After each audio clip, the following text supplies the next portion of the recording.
দেখ রে হর্ষিত, আমি বলি শোন। তোর হচ্ছে কি যে মেইনলি ফিবোনাকি সিরিজের কনসেপ্ট কী ছিল, দুটো টার্ম থাকবে মেইনলি, 0 আর 1, এই দুটো ইনিশিয়াল থাকবেই। তারপরে সংখ্যাটা কী হবে, আগের দুটোর যোগ, তাহলে 0 আর 1-এর যোগ করে 1 হয়। তারপরে সংখ্যাটা হবে কী হবে, আগের দুটোর যোগ, তার মানে 1 আর 1-এ 2 হয়। তারপরে সংখ্যাটা যেটা হবে সেটা আগের দুটোর যোগ, মানে 1 আর 2-এ 3 হয়। তারপরেরটা যেটা হবে সেটাও আগের দুটোর যোগ, 3 আর 2-এ 5 হয়। তারপরেরটা যেটা হবে সেটাও আগের দুটোর যোগ, মানে 5 আর 3-এ 5, 6, 7, 8 হয়। এইটাকে আমাদের প্রোগ্রামের আকারে আনতে হবে। তো দেখ, ভাবছি কেমন করে, দেখ দুটো প্রথম টার্ম তো কনসেপ্ট, মানে সরি, দুটো প্রথম টার্ম যেটা সেটা কনস্ট্যান্ট থাকছে বেসিক্যালি, ঠিক আছে। এবার প্রোগ্রামটা রান করার জন্য আমি কী করেছি, এবার হ্যাঁ, প্রোগ্রামটা একবার আমি করেছিলাম, তো তার জন্য একটু এক্সপিরিয়েন্স হয়েছে বলে 4টে ভ্যারিয়েবল ধরতে হবে সেটা আগের থেকে বুঝে গেছি, ঠিক আছে। বেসিক্যালি 4টে ভ্যারিয়েবল ধরলাম, একটা ইন্ট ডিক্লারেশন দিলাম। যাই হোক, T1, T2, A R temp. T1, T2 বুঝতে পারছিস, টার্ম 1 অ্যান্ড টার্ম 2, যেটা টার্ম 1টা হচ্ছে কি যে 0, টার্ম 2টা হচ্ছে 1, এই দুটো বেসিক্যালি। এটা হচ্ছে রেঞ্জ, ঠিক আছে। আর টেম্পটা টেম্পোরারি, ওটা পরে কেন ইউজ হচ্ছে আমি সেটা বলছি, ঠিক আছে। এখন কী হবে, তোর ইউজার একটা রেঞ্জ দেবে, স্ক্যান অ্যাপ দিয়ে মানে ইউজারের থেকে রেঞ্জ নেওয়া হবে। আমি কোডটা লিখলাম না, ওটা নিজে লিখে নিতে পারবি, যে প্রিন্ট অ্যাপ এন্টার দিয়ে রেঞ্জ অ্যাপ, ঠিক আছে, মানে এন্টার দ্য টার্ম, ঠিক আছে, enter the term up to which the Fibonacci series have to B printed, has to B printed.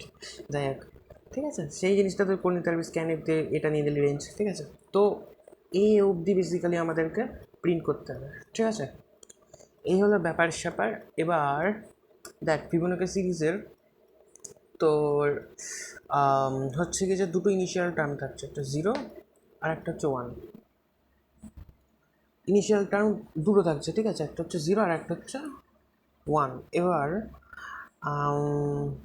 দেখ, আমাদের এই সংখ্যাগুলোকে প্রিন্ট করতে হবে, তো এই দুটো টার্মকে তো রাখতে হবে। এখন যদি ইউজার সাপোজ বললো যে 3টে টার্ম অবধি প্রিন্ট করতে হবে, তাহলে কি প্রিন্ট হবে, 0, 1, 1।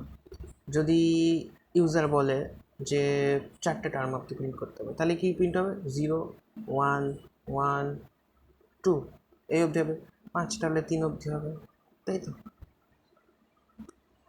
এবার দেখ, আমি তোকে একটা কথা বলি, বাস্তব কথা বলছি। তুই যদি এই প্রোগ্রামটা ইন্টারনেটে সার্চ করিস না, তুই না সব জায়গায় একটা জিনিসই পাবি, যে মানে এই দুটো টার্মকে ধরেই নিচ্ছে কেউ, মানে যে প্রোগ্রামটা বানাচ্ছে বেসিক্যালি সে ধরে নিচ্ছে যে ইউজার দুটো টার্ম, এই যে 0 আর 1, এটার সবসময় মানে সাপোজ ধর এই যে রেঞ্জটা দিতে বললাম, ঠিক আছে, তো ধরে নেওয়া হচ্ছে যে ইউজার 2-এর থেকে বেশি দেবে, সেই হিসেবে প্রোগ্রামটা করা রয়েছে। হ্যাঁ, মানে ধর কেউ বললো যে 3টে দেবে, 4টে দেবে, 5টা দেবে, এরকম, হ্যাঁ এরকম আছে। কিন্তু কেউ যদি বলে যে একটা টার্ম দাও ফিবোনাকি সিরিজের, কিংবা দুটো টার্ম মানে 0 আর 1, সেইটা কেউ করিনি, আর তার জন্য আগের থেকেই 2 ধরে নিয়েছে। তো আমি বেসিক্যালি যেটা করব, প্রথমে 2 ধরে নিয়ে যেটা রয়েছে সেটা তোকে দেখাবো, তারপরে যাতে করে তোর এই 0 আর 1টাকেও আনা যায়। কেউ যদি চায় যে একটা টার্ম প্রিন্ট করো কিংবা দুটো টার্ম প্রিন্ট করো, সেটাও আমরা দেখিয়ে দেবো। আগে দুটো টার্ম দিয়ে শুরু করছি, মানে আমি ধরে নিচ্ছি যে ইউজার যে কটা টার্ম প্রিন্ট করতে বলবে, মানে যে যে সংখ্যা অবধি আর কি প্রিন্ট করতে বলবে, সাপোজ ধর বললো, মানে সরি, যে যে যে কটা টার্ম আর কি প্রিন্ট করতে বলবে, সাপোজ বললো যে 6খানা টার্ম প্রিন্ট করতে হবে, কি 7খানা, কি 3খানা, কি 5খানা, সেটা সবসময় 2-এর বেশিই হচ্ছে, 2খানা টার্মের বেশি হচ্ছে, ঠিক আছে, সেই হিসেবে ধরে করছি। তো এখন আমি যেটা করবো সেটা হচ্ছে কি যে আমি ধরে নিচ্ছি যেহেতু 2-এর বেশি, তার জন্য ইন্ট আই ইজুকালসটা আমি 2 দেবো, 2 দিলাম। এটা রেঞ্জ ছিল যে কতখানি অবধি, কতগুলো টার্ম অবধি হচ্ছে কি যে তোর মানে সংখ্যা প্রিন্ট হবে, তারা ইন্ট আই ইজুকালস টু 2। তাহলে I less than equal to A, I plus plus কী হলো basically, int I equals to 2, কেননা দুখানা টার্ম রয়েছে। তাহলে আমি কী করলাম, I less than equal to A, মানে সাপোজ ধর এ হচ্ছে কি যে তোর 5, এই হচ্ছে 5 অবধি আমি 5খানা টার্ম ফিবোনাকি সিরিজের 5খানা টার্ম প্রিন্ট করতে চাই। তাহলে আয়ের ভ্যালু 2, তাহলে আই 5-এর থেকে এখনও ছোটো, 5-এর এখনও ছোটো এবং 5-এর ইকুয়ালও নয়। এটা বেসিক্যালি মানে হচ্ছে ছোট এক, তো আই যতক্ষণ অবধি এর থেকে ছোট রয়েছে বেসিক্যালি, যতক্ষণ অবধি এর থেকে ছোট রয়েছে, কিংবা মানে আই ইজুকালস টু 2, ঠিক আছে। এখন আই যদি লেস দেন ইকুয়াল টু এ হয়, হ্যাঁ, মানে যতক্ষণ অবধি আই এর থেকে ছোট হচ্ছে, আর যতক্ষণ না অবধি আই এর সমান হচ্ছে ততক্ষণ অবধি আই প্লাস প্লাস হবে। সাপোজ ধর এর ভ্যালু 3 হলো, ঠিক আছে, হ্যাঁ ধর এর ভ্যালু আমি সরি ভুল বললাম, ধর এর ভ্যালু হচ্ছে কি যে 4, ঠিক আছে, তাহলে 2 less than equal two 4, I plus plus, condition তো 2 তো 4-এর থেকে ছোটো, তাহলে ইনক্রিজ হবে, তাই না? আইয়ের ভ্যালু তার মানে হচ্ছে কি যে মানে সরি 2 4 থেকে ছোটো, তার মানে কন্ডিশন ট্রু। কন্ডিশন যদি ট্রু হয় তাহলে আই ইনক্রিজ হবে এরপর, তার মানে এরপর ধর মানে কোডটা রান হওয়ার পর আই ইনক্রিজ হবে, তার মানে ধর এরপরে 2 এর ভ্যালু 3 হয়ে গেল, ঠিক আছে? তারপর 3 এখনও 4 থেকে ইকুয়াল টু ছোটো, তার মানে আবার আই ইনক্রিজ হবে, তারপরে 3 ভ্যালু হচ্ছে কি যে 4 হলো, 4 এরপরে হচ্ছে কি যে ইকুয়াল টু 4 হলো, তা না এর ভ্যালু তো 4 ধরেছিলাম, তাহলে 4 ইকুয়াল টু 4 কন্ডিশন ট্রু, তাই না? কন্ডিশন যদি এখন ট্রু হয় তাহলে 4-এর জন্য আর একবার রান হবে, তারপর আই প্লাস প্লাস হবে, তারপর যখন 5 হয়ে যাবে জিনিসটা আর কি, ঠিক আছে? মানে আই প্লাস প্লাস আবার 5 হবে, তখন 5 not equal to a false হয়ে গেলে তখন আর রান হবে না, ঠিক আছে? তো ওই 4 অবধি রান হবে। আর হ্যাঁ বাই দ্য ওয়ে আমি এরকম বলছিলাম যে I equals to 2, 2 less than A, তারপর প্লাস প্লাস না, এরকম না, বেসিক্যালি কোডটা এরকমভাবে রান হয়, আই ইকুয়ালস টু 2, তারপর আই এখানে কম্প্যারিজনে যদি দেখা যায় এটি কন্ডিশনটা ট্রু হলে তাহলে হচ্ছে কি যে এটা রান হবে, রান হওয়ার পর আবার যেটা হচ্ছে কি যে রান হওয়া মানে কমপ্লিট একবার রান হওয়ার পর তারপর হচ্ছে আই প্লাস প্লাস হবে, মানে 2 হলে তারপর 3 হবে, এটা রান হওয়ার পর 3 হবে। হ্যাঁ, এমনটা নয় যে লেস দেন ইকুয়াল টু হচ্ছে তারপর আবার প্লাস প্লাস হবে তারপর আবার, না না এমনটা না, আগে কম্পিটিশন হবে, যদি ট্রু ফলস যায় কিছু একটা হলো, তারপর এটা রান হলো, তারপর হচ্ছে কি যে আই প্লাস প্লাস, ঠিক আছে?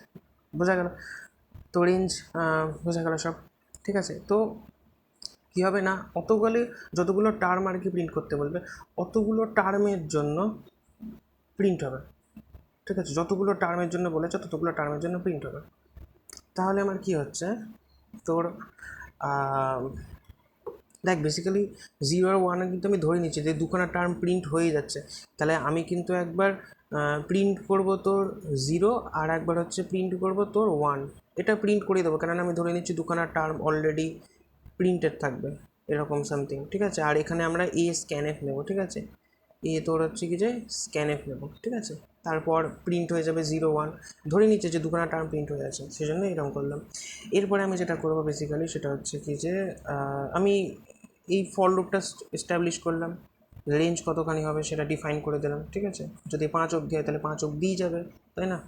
যদি এখানে দেখ এখানে যদি লেস দ্যান ইকুয়াল শুধু লেস দ্যান 5 দিতাম, মানে সাপোজ ধর আই লেস দ্যান হতো, তাহলে সেটা যখন ধর আইয়ের ভ্যালু 2, এর ভ্যালু ধর সাপোজ 3, তাহলে যখন আই ইনক্রিজ হয়ে 3 হতো তাহলে 3 লেস দ্যান 3, এটা তো ফলস কন্ডিশন না, রান হতো না 3 অবধি, শুধু 2 অবধি রান হতো, তাই না? তার জন্য এখানে হচ্ছে কি যে আমরা ইকুয়াল টু দিলাম, ঠিক আছে? এবার দুইখানা আর কি তোর ইয়ে রয়েছে সেটা তো বোঝাই গেলো। এবার মেইন কনসেপ্টে আসি। মেইন কনসেপ্ট হচ্ছে তোকে এই জিনিসটা অ্যাপ্লাই করতে হবে এখানে, এবার সেটা কেমন করে করা যায় সেটাই এখন আলোচ্য বিষয় বেসিক্যালি, ঠিক আছে? তো কী হচ্ছে আগের দুটো যোগ হচ্ছে না, আগের দুটো মানে তৃতীয় যে ভ্যালুটা হচ্ছে মানে পরের যে ভ্যালুটা আসবে, নেক্সট যে ভ্যালুটা আসবে সেটা আগের দুজনের যোগ হচ্ছে, তাহলে আগের দুজন এখানে রয়েছে T1 T2 0 আর 1, তাহলে আমরা কী করতে পারি যে এই যে টেমটা লিখেছি না, এই টেমটাই প্রিন্ট করে দিলাম, হ্যাঁ, যে টেম equal to T1 plus T2, ঠিক আছে? T2 হ্যালো একদম।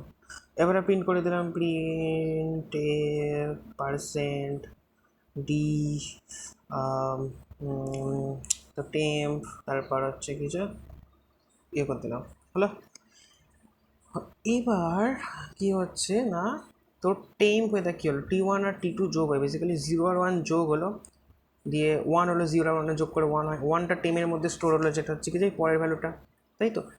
সেই টেমটা আমি প্রিন্ট করলাম, তাই তো? 1 প্রিন্ট হয়ে গেল, তাই তো? এরপরের সংখ্যাটা কী হচ্ছে আগের দুজনের যোগ। আচ্ছা আগের দুজনের মানে কী হচ্ছে দেখতো, একটু ভালো করে দেখতো। আগের দুজনের মানে এই 1 আর 1, আচ্ছা প্রোগ্রামিংয়ের মধ্যে এই 1 আর 1 মানে কোনটা ছিল? এই 1টা ওই টেমটা ছিল না যেটা একটু আগে প্রিন্ট করলাম আমরা, তাই না? ভেবে দেখতে এই 1টা কিন্তু ওটাই আগের দুটোর যোগ হয়ে এলো, তাই না? তার মানে আগের 1টা টেম, আর এই 1টা কোনটা? এটা T2 ছিল তো, তাই না? এটা বেসিক্যালি T2। তাহলে তুই একটা জিনিস ভেবে দেখ, এই দুইটা যেটা এটা আগের দুজনের যোগ, আগে মানে 1 প্রথমে কী হলো কার আগের দুজনের যোগ মানে 0 আর 1 1 হলো, এবার 2 যেটা হলো আগের দুজনের যোগ মানে 1 আর 1 2 হলো।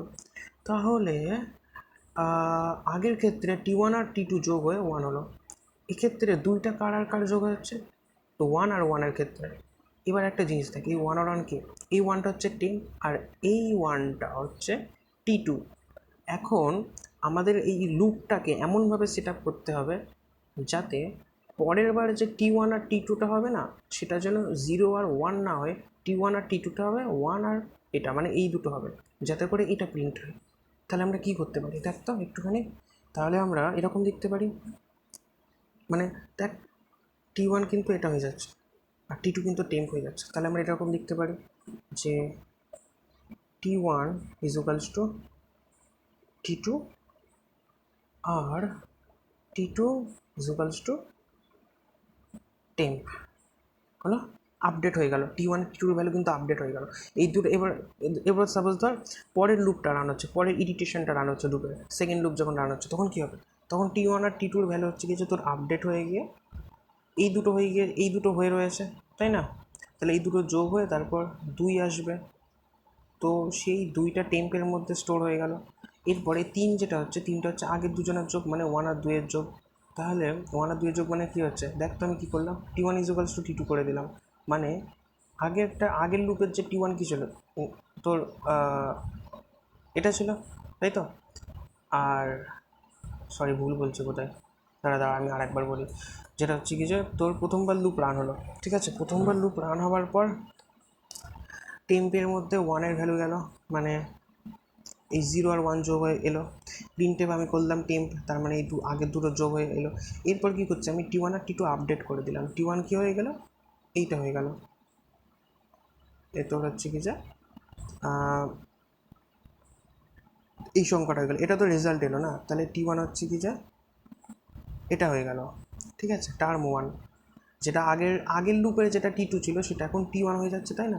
তাহলে T1 is equals to T2, আর আগেরটা যেটা টেম্প হয়ে রেজাল্ট হয়ে এলো সেটা এখন আমি T2 হিসেবে করে দিলাম।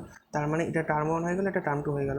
যখন সেকেন্ড লুপ রান হবে না, তখন T1 আর T2 ভ্যালু তো আপডেট হয়ে গেছে, T1 1 হয়ে গেছে, T2 1 হয়ে গেছে, তাহলে 1 1 যোগ হয়ে 2 হয়ে যাচ্ছে। তাহলে টেম্প এখন 2 হলো, তাই না? তাহলে 2 প্রিন্ট হয়ে গেল, 2 প্রিন্ট হলো। এবার এই 3টা আগের দুজনের যোগ, মানে 3টা পরের লুপের প্রিন্ট হবে, ঠিক আছে?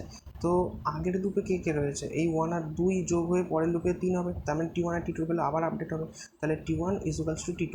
তাহলে এখানে T1টা কোনটা হয়ে যাচ্ছে না, এই আগের লুপের যেটা T2 ছিল সেটা T1 হয়ে যাচ্ছে, আর যেটা আগের লুপের টেম্প ছিল, মানে যেটা রেজাল্ট এলো সেটা, মানে এইটা যেটা রেজাল্ট এলো 1 আর 2 যোগ করে রেজাল্ট এলো, সেটা বেসিক্যালি তোর হচ্ছে T2 হয়ে যাচ্ছে। তাহলে আবার এটা T1 হয়ে গেছে, এটা T2, তাহলে T1 আর T2 যোগ করে 3 হচ্ছে, পরের লুপে আবার হচ্ছে কি এই যোগ হয়ে 3 এসে যাচ্ছে, তাই না? এইভাবে লুপটা রান হয়ে যাচ্ছে। এবার এইভাবে লুপটা ততক্ষণ অবধি রান হবে যতক্ষণ না, মানে যতক্ষণে রেঞ্জ দিয়েছি, সাপোজ যদি আমি যদি 5খানা টার্ন দিয়ে থাকি, তাহলে এই 0 আর 1 ইনক্লুড করে প্লাস 3বার এই লুপটা রান হবে, 3বার লুপ রান হয় তো 5খানা ভ্যালু দেবে। এবার দেখ, আমি তোকে আগে যেটা বলছিলাম যে বেসিক্যালি এই দুটো জিনিস না, মানে আমি ধরে নিয়েছি যে ইউজার 2-এর থেকে বেশি সংখ্যক টার্ম দেবে, মানে 3টে দিতে পারে কি 4টে 5টা 6টা দিতে পারে, কিন্তু দুটো টার্ম ফিবোনাকি সিরিজের দুটো টার্ম প্রিন্ট করো কিংবা একটা টার্ম প্রিন্ট করো। আমি ধরে নিয়েছি যে সেই দুটো কি একটা টার্ম প্রিন্ট মানে করবে না, সে মানে 2-এর সবসময় বেশিই করবে। এখন আমি যদি চাই যে দুটো করুক, তাহলে তুই নিজে একবার ভাব যে কী করতে পারি, এখন নিজেই ভাব। আচ্ছা, যদি 2-এর সবসময় বেশি হয়, এই প্রোগ্রামটা কখন আমরা বানাচ্ছি, মানে কী ক্ষেত্রে বানালাম এই টোটাল জিনিসটা? সবসময় 2-এর বেশি হলে, তাই না? দুখানা টার্মের বেশি হলে, দুখানা টার্মের কমের জন্য নয়। আচ্ছা, তাহলে ইফ এলস কন্ডিশন দিয়ে এই জিনিসটাকে সলভ আপ করে দেওয়া যায় তো, তাই না? যে ইফ ইফ হচ্ছে ইফ সরি এ তো ইনপুট হচ্ছে না, তাহলে 2-এর থেকে বেশি হলে তখন, 2-এর থেকে বেশি হলে তখনই, কিন্তু 2-এর কম হলে না। তাহলে if A is greater than 2, if A is greater than 2, ঠিক আছে? তাহলে এটা কি বললাম, সবসময় এ মানে 2-এর থেকে বেশি হওয়ার জন্য দুটো টার্মের বেশি টার্ম হলে তবেই এই কোডটা, তাই না? এই নতুবা দুখানা টার্ম একখানা টার্ম প্রিন্ট করতে বলে হবে না। তাহলে এই গ্রেটার দ্যান 2-এর জন্য আমি এই টোটাল জিনিসটাকে যেটুকু মার্ক করলাম, এই টোটাল জিনিসটাকে এর মধ্যে ভরে দেবো, এটা এই গ্রেটার দ্যান 2-এর জন্য, ঠিক আছে? তাহলে এলস কন্ডিশনে কি থাকছে, এলস বানাচ্ছি আমি একটা, এলসে তাহলে আমি শুধুমাত্র সেটার জন্য রাখছি, যদি বলে যে 2খানা টার্ম প্রিন্ট করো কিংবা 1খানা টার্ম প্রিন্ট করো তখন, তাহলে এখানে ইজিলি আমরা করে দিতে পারি এলসের মধ্যে যে ইফ এ ইকুয়াল টু 2, মানে যদি দুখানা টার্ম প্রিন্ট করতে বলে, তাই না? তাহলে প্রিন্ট এফ তো হচ্ছে কি যে একটা তো হবে 1 আর একটা স্ল্যাশ এন দিয়ে মানে পরের লাইনে 2, তাই না? এটা হলো ইফ স্টেটমেন্ট, মানে যদি দুখানা টার্ম প্রিন্ট করতে বলে, অথবা এলস দিয়ে এটা, হ্যাঁ যদি দুখানা টার্ম প্রিন্ট করতে বলে, অথবা এলস এলস এলস কী হতে পারে? এলস হচ্ছে 1 আসবে, তাও মেনশন করে দিই যে else if A equal to 1, যদি একখানা টার্ম প্রিন্ট করতে বলে তাহলে আমি প্রিন্ট করবো 1, ঠিক আছে? ব্র্যাকেট যেগুলো আছে সেরকমভাবে, মানে বুঝতে পারছি তো আমি কী বলতে চাইছি। এইভাবে কোডটা পুরো সাজিয়ে নিলে তাহলেই হয়ে যাবে। আমি আপনার কোডটা লিখি, হ্যাঁ।